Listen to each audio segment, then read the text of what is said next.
సుమన్ టీవీలో మీ personal and business promotions కోసం కింది నెంబర్కి కాంటాక్ట్ చేయండి.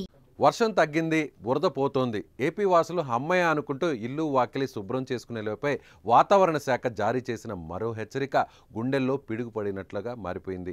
రాష్ట్రంలో ఇప్పటికే వర్షాలు దాదాపుగా తగ్గుముఖం పట్టాయి. కొన్ని ప్రాంతాల్లో మోస్తరు వానలు పడుతున్నాయి.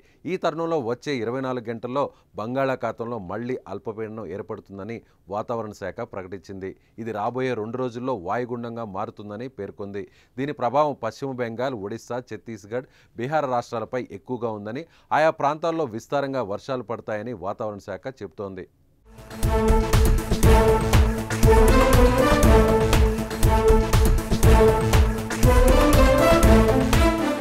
ఏపీపై ఈ అల్పపీడన ప్రభావం స్వల్పంగానే ఉన్నా రాబోయే 3 రోజులు మోస్తరు వర్షాలు కురుస్తాయని వాతావరణ శాఖ అధికారులు చెబుతున్నారు. ఈ నెల 20 నుంచి అక్టోబర్ మొదటి వారం వరకు కోస్తా జిల్లాల్లో భారీ వర్షాలు కురిసే ఛాన్స్ ఉండొచ్చున్నారు.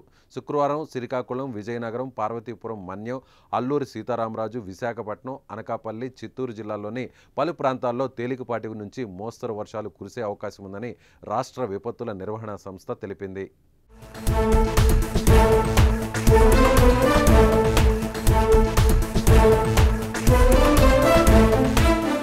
తెలంగాణలోనూ వర్షాలు గణనీయంగా తగ్గుముఖం పట్టాయని హైదరాబాద్ వాతావరణ కేంద్రం తెలిపింది.